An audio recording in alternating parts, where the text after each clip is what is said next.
প্রেত পক্ষ এখানে স্বাভাবিক একটি বিভ্রম। সকলকে স্বাগত জানাচ্ছি প্রেতপক্ষের ৩৩৩ নম্বর এপিসোডে।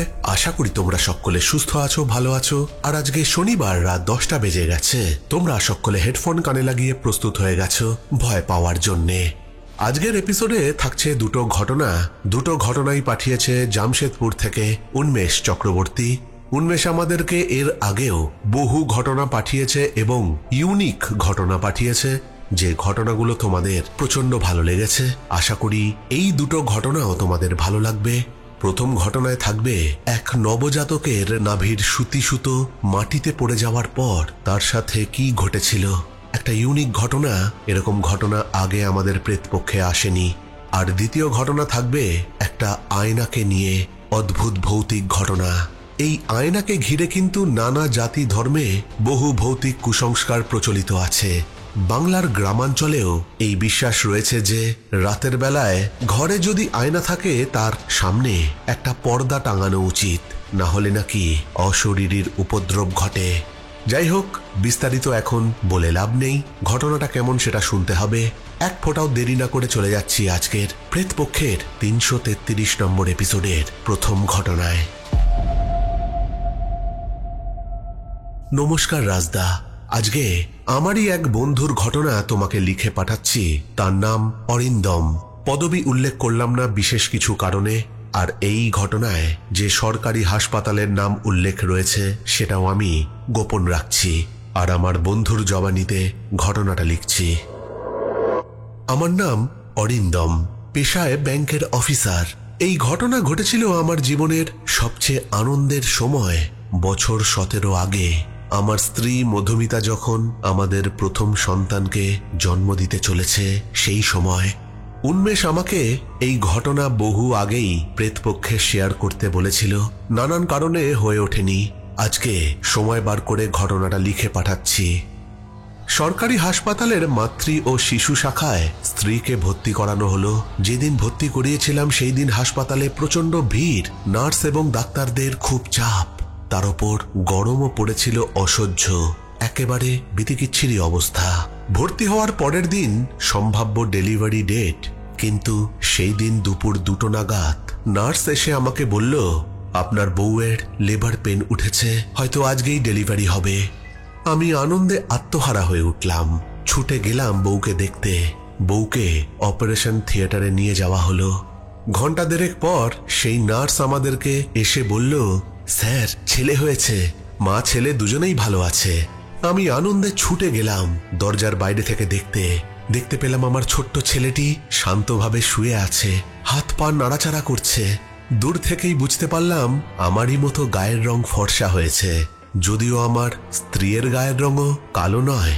মনে হলো এই মুহূর্তটাই জীবনের শ্রেষ্ঠ। মেয়ে হোক ছেলে হোক, কালো হোক ফর্সা হোক, সুস্থ সন্তান জন্মেছে, এর জন্য ঠাকুরকে শত কোটি প্রণাম। এখানে বলা হয়নি হাসপাতালের যে নার্সের কথা বললাম সেই নার্স ছিল আমাদের চেনা। আমাদের পাশের পাড়াতেই তিনি থাকতেন।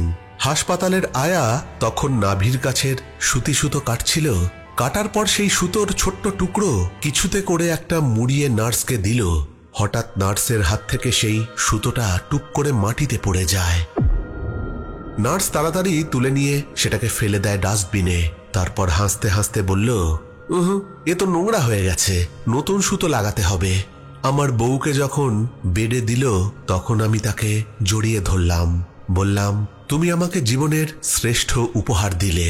ডাক্তার এসে বলল পরের দিনই বউকে ছেড়ে দেবে। পরের দিন বাড়ি ফিরতে রাত হয়ে গেল। বাড়ির লোক তো আনন্দে আত্মহারা। কিন্তু রাতে বাড়ি ফেরার পর আমার মা আমাকে বলল, হাসপাতালের সুতো কোথায়? আমি বললাম, মাটিতে পড়ে গিয়েছিল, নতুন সুতো দিয়েছে।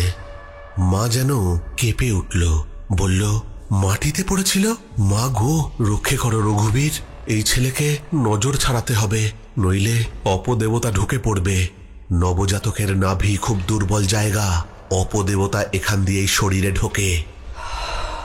আমি মায়ের কথায় বিশ্বাস করলাম না, মনে মনে হাসলাম। বললাম, তুমি চুপ করো তো মা, এ তো কুসংস্কার, যত সব। মা বলল, এই হচ্ছে মুশকিল। আমরা আমাদের মা ঠাকুমার কাছ থেকে যা শুনে এসেছি তাই বলছি। ছেলে আর বউ ঘরে নিশ্চিন্তে শুয়ে রয়েছে। রাতে খাবার সময় আমার মা আমাকে বলল, কালই আমি এক নামকরা ওঝা ডেকে আনবো, নাতিকে ঝাড়াতে হবে। আমি বললাম, মা, সদ্যজাত বাচ্চা, এইসব ঝাড়ফুঁক না করলেই নয়। মা বলল, দোহাই তোর, আমার কথাটা শোন, তোর ছেলের কোনো ক্ষতি হবে না, বরং লাভই হবে। আমি আমার ঘরে গিয়ে সোফায় শুয়ে পড়লাম। ইনফেকশনের ভয় বউয়ের পাশে খাটে শুইনি। রাত 2টোর দিকে ঘুমটা ভেঙে গেল আমার ছেলের কান্নার শব্দে। মধুমিতা উঠে ওকে দুধ খাওয়াতে গেল আর চিৎকার করে উঠল, ও মা গো, আমাদের ছেলেটার শরীরটা ছুঁয়ে দেখো, কেমন বরফের মতো ঠান্ডা। আমি ওকে ছুঁয়ে আঁতকে উঠলাম। সত্যি ওর হাত পা বরফের মতন ঠান্ডা। আমার কপাল ঘামে ভিজে গেছে। দেখলাম আমার ছেলের চোখ দুটো খোলা, মনি উল্টে গেছে। মনে ভাবলাম, কোনো কি ইনফেকশন হলো নাকি শ্বাসকষ্ট। তড়ি ঘড়ি অ্যাম্বুলেন্স ডাকলাম, হাসপাতালে নিয়ে যেতে হবে। তখনই ছেলের মুখ দিয়ে অদ্ভুত গলগল আওয়াজ বেরোতে লাগলো। মনে হলো ওর গলার মধ্যে কিছু একটা সমস্যা হচ্ছে। হঠাৎ তার গলা দিয়ে অদ্ভুত একটা শব্দ হতে আমি আর আমার স্ত্রী 10 পা পিছিয়ে এলাম খাট থেকে। আমার ছোট্ট ছেলেটা খাটের ওপর শুয়ে রয়েছে। হঠাৎ একটা শব্দ শুনতে পেলাম, কেউ বলছে, এই শরীরটা আমার, এই শরীর আমি নেব। মধুমিতা চিৎকার করে বলল, কে কে তুমি? এক কণ্ঠস্বর বেরিয়ে এলো, আমি চামেলি, আমাকে শ্মশানে ফেলে দিয়েছিল, আমার শরীর কুকুরে খুবলে খেয়েছিল, আমি নতুন শরীর খুঁজছি। আমি তাড়াতাড়ি গিয়ে আমার ছেলেকে কোলে তুলে নিই, তারপর হাসপাতালে নিয়ে যাই। হাসপাতালে সারা রাত আমার ছেলের চিকিৎসা চলে। তারপর সে কোনো রকমে কিছুটা ধাতস্থ হয়। মাকে আমরা সমস্ত কথা খুলে বলি।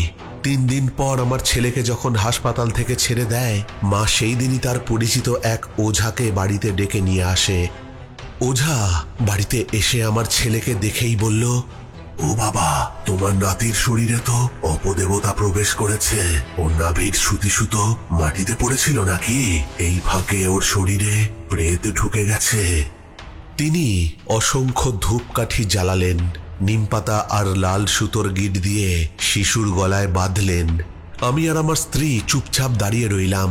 যদিও এইসব আমরা বিশ্বাস করি না, কিন্তু রাতে যে ঘটনা ঘটেছিল তারপর বাধা দেওয়ার আর কোনো প্রশ্নই ওঠে না।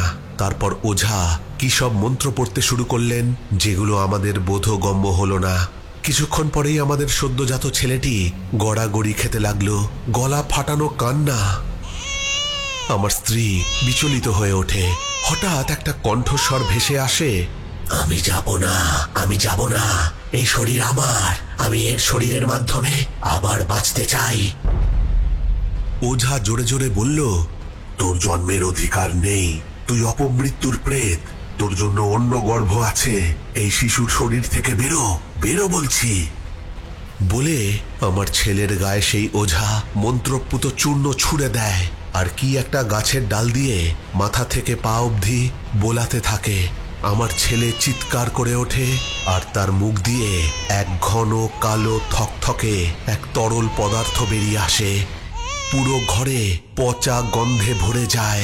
আমরা সবাই নাকে কাপড় চেপে ধরি। সেই ওঝা একটা কাঁচের শিশিতে সেই কালো তরল ভরে নেয় আর তারপর সবকিছু শান্ত হয়ে যায়।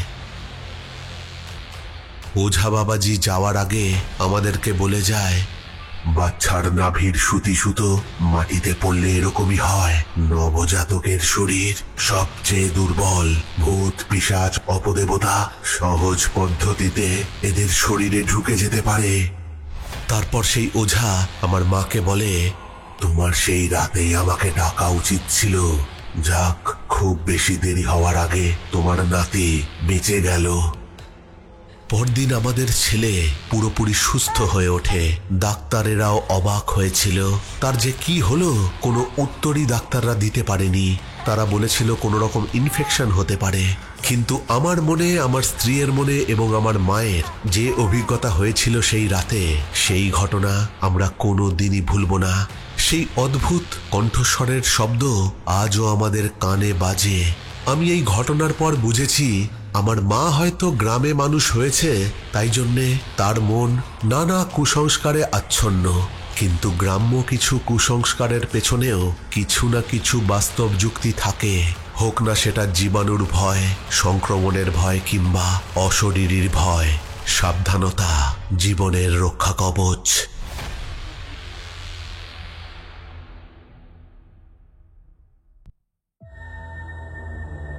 প্রেত পক্ষ এখানে স্বাভাবিক একটি বিভ্রম। অদ্ভুত একটা ঘটনা কিন্তু শুনলাম। এরকম ঘটনা কিন্তু প্রেতপক্ষে আগে আসেনি। দারুণ দারুণ একটা ঘটনা উন্মেষ আমাদেরকে পাঠিয়েছে। তোমাদের কেমন লাগলো এই ঘটনাটা অবশ্যই কমেন্ট করে জানাবে। এই ঘটনার পর আমি একটু পড়াশোনা করে দেখেছি যে বাংলার গ্রামাঞ্চলে বহুদিন ধরেই প্রচলিত এক ধরনের বিশ্বাস যে নবজাতকের নাভি থেকে কাটা সুতিসুতো যদি মাটিতে পড়ে যায়, সত্যি তারা বিশ্বাস করেন যে তাহলে শিশুর শরীরে ভূত প্রেত ঢুকে তাদের শরীর অধিকার করতে পারে। নাভি হলো শিশুর জন্মসূত্র। আগেকার দিনের গ্রামাঞ্চলের মানুষ মনে করত নাভি ও তার সুতো শিশুর প্রাণশক্তির সঙ্গে যুক্ত। আসলে সেই সুতি সুতো নোংরা মাটিতে পড়লে ইনফেকশনের ভয় ছিল, ফলে শিশুরা মারাও যেত।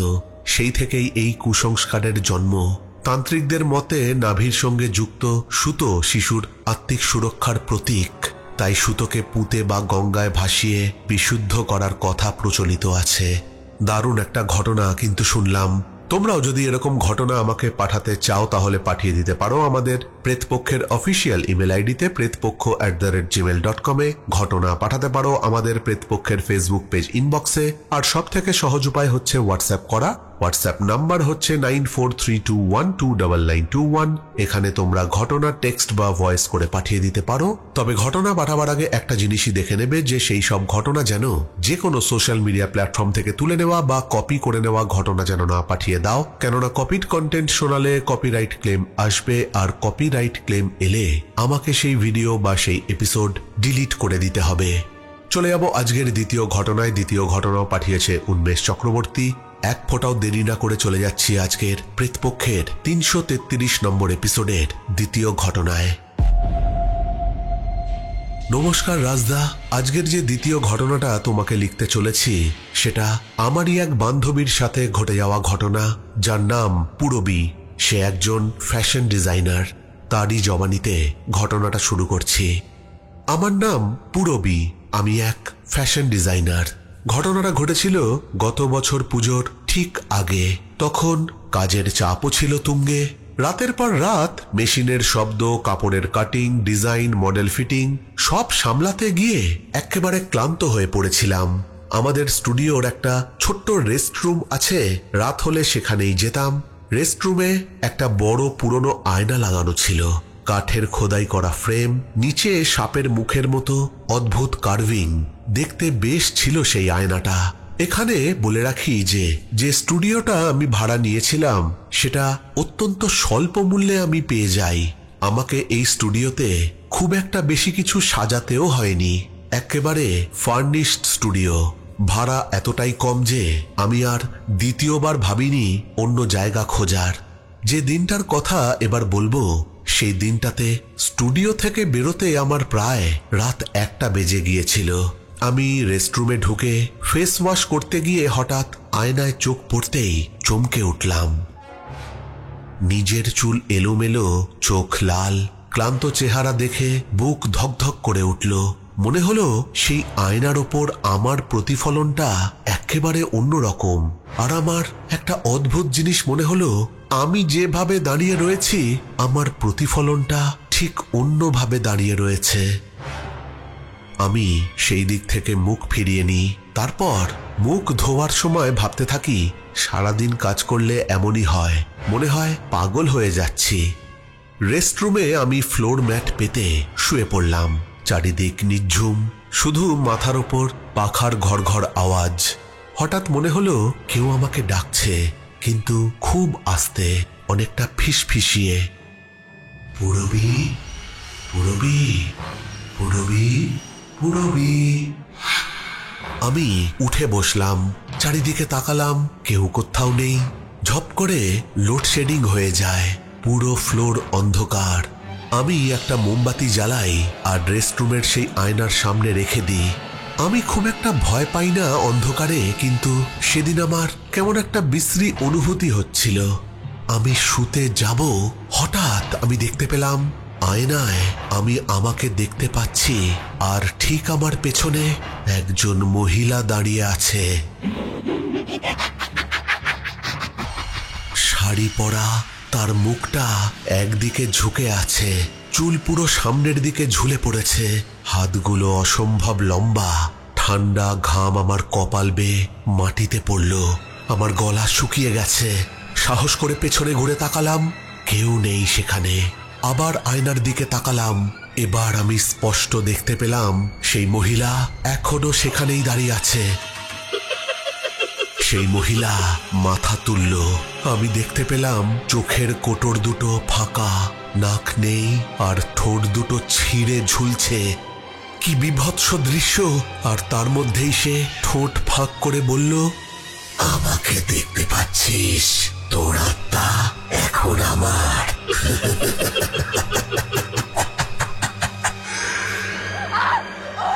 আমি চিৎকার করে পিছিয়ে গেলাম। অন্ধকারে দেখতে পাইনি, কিছুতে একটা ধাক্কা লেগে আমার মাথা ফেটে গেল। হাত দিয়ে বুঝলাম রক্ত ঝরছে, মাথা ঝিমঝিম করছিল, মাথা ঘুরছে। আর তার মধ্যেই আমি তাকে জিজ্ঞাসা করলাম, তুমি কে? তুমি কে? আমি মনে হয় অজ্ঞান হয়ে যাচ্ছি, তবুও শুনতে পাচ্ছিলাম সেই কণ্ঠস্বর। সেই মহিলা আমাকে বলছে, আমি সোমা, এই ফ্লোরে কাজ করতাম। এইখানে আগে একটা দোকান ছিল, তারপর বসের সাথে সম্পর্ক, প্রেগনেন্ট হয়ে গিয়েছিলাম। তারপর আমার বস আমাকে একদিন গাড়ি করে নিয়ে গিয়ে রাস্তায় ছুঁড়ে ফেলে দিয়েছিল, কিন্তু আমি ছাড়বার পাত্র নই। এক রাতে আমি এই স্টুডিওতে আবার ফিরে আসি, আর আমার বস আমাকে মাথায় আঘাত করে ওই রুমের ফ্যানের সাথে আমাকে দড়ি দিয়ে ঝুলিয়ে দেয়। মরার আগে আমি ওই আয়নাতে নিজেকে ঝুলতে দেখেছিলাম, কিন্তু আমি কিছু করতে পারিনি। তারপর থেকেই আমি এই ঘরে বাধা পড়ে গেছি। যারাই রাতে এই আয়না দেখে তাদের শরীর আমি ভোগ করি, যাতে আমার মৃত্যু সকলের মনে থাকে। আমি এরই মধ্যে মাথায় হাত দিয়ে হাঁটতে হাঁটতে দরজার কাছে গেলাম, কিন্তু দরজাটা লক হয়ে গেছে। পকেট থেকে ফোন বার করে টর্চ জ্বালালাম। সেই কণ্ঠস্বর আবার ভেসে এলো, আলো নেভাও, আলো নেভাও, আমার কষ্ট হচ্ছে, আলো নেভাও। কিন্তু আমি আলো নেভাইনি। টর্চের দিকে তাক করে আমি আলো জেলে রেখেছিলাম। আর তারপর এক বিভৎস ঝনঝন শব্দ করে সেই আয়নাটা ভেঙে পড়ে যায়, আর তার সঙ্গে এক বিকট চিৎকারের আওয়াজ ভেসে আসে। সঙ্গে সঙ্গে সেই ঘরটা একটা পচা গন্ধে ভরে যায়। আমার মাথা ঝিমঝিম করছিল, কিন্তু মূর্ছা যাওয়ার আগে আমার একটা কণ্ঠস্বর কানে আসে, আমাকে এইভাবে দাঁড়াতে পারবি না, আমি আবার ফিরে আসবো, আবার ফিরে আসবো। তারপর আমার আর কিচ্ছু মনে নেই। চোখ খুলতেই দেখি আমি হাসপাতালের বেডে শুয়ে আছি, মাথায় ব্যান্ডেজ। মাথার কাছে দেখি আমার সহকর্মী এবং পার্টনার শ্রেয়া দাঁড়িয়ে রয়েছে। আমাকে ও জিজ্ঞাসা করলো, কি হয়েছিল তোর? রাতে শিফট গার্ড এসে দেখে তুই রক্তাক্ত অবস্থায় পড়ে আছিস, স্টুডিওতে আয়না ভাঙা, মাটিতে কাঁচের টুকরো, তোর হাতেও কাঁচের ক্ষত, তুই কি করছিলি? আমি কিছুই বলতে পারিনি। আমার মাথা ঝিমঝিম করছিল, শুধু মনে পড়ছিল সেই পচা গন্ধ আর সেই বিভৎস রূপী মহিলার মুখ, যাকে হয়তো আমি এ জন্মে ভুলতে পারবো না। 1 সপ্তাহ লেগেছিল আমার সুস্থ হতে। এত সুন্দর স্টুডিও আমাকে ছেড়ে দিতে হবে। আমি শ্রেয়াকে সমস্ত কথা বললাম, কিন্তু শ্রেয়া আমাকে স্টুডিও না ছেড়ে বলল যে তার পরিচিত এক তান্ত্রিক বাবাজিকে এসে ডেকে আনবে আর এই জায়গাটার শুদ্ধিকরণ করাবে। সেই তান্ত্রিক বাবাজি নির্দিষ্ট দিনে আমাদের স্টুডিওতে আসে। সেই কাঁচের সমস্ত টুকরো তিনি তার সঙ্গে করে নিয়ে যান। তিনি এসে বলেছিলেন যে এই আয়না অভিশপ্ত, যাদের মন দুর্বল তাদেরই সে বেশি টানে। আয়না যেমন সত্যিকে প্রতিফলন করে, তেমনি অশরীরীকেও ধরা দেয়। সেই মহিলার বলা কথা হুবহু মিলে যায়। এই স্টুডিওতে আগে কি ঘটেছিল সেইখানকার শিফট গার্ডের থেকে সমস্তটাই জানতে পারি, এবং এও জানতে পারি যে বসের কথা সেই মহিলার থেকে জানতে পেরেছিলাম তারও নাকি গাড়ির অ্যাক্সিডেন্টে অস্বাভাবিক মৃত্যু ঘটেছিল। আমি সেই স্টুডিওতে রাতে কোনোদিনই কাজ করিনি। আজও রাত 12টার পর আয়নার সামনে দাঁড়াতে আমি ভয় পাই, কারণ আমার মনে পড়ে যায় সেই রাতের কথা। আয়নার ভেতর থেকে সেই পচা মুখ আর ফাঁপা চোখের মহিলা যেন আমাকে আজও বলে, আয়না দেখবি না, নয়তো তোর আত্মা আমার হয়ে যাবে।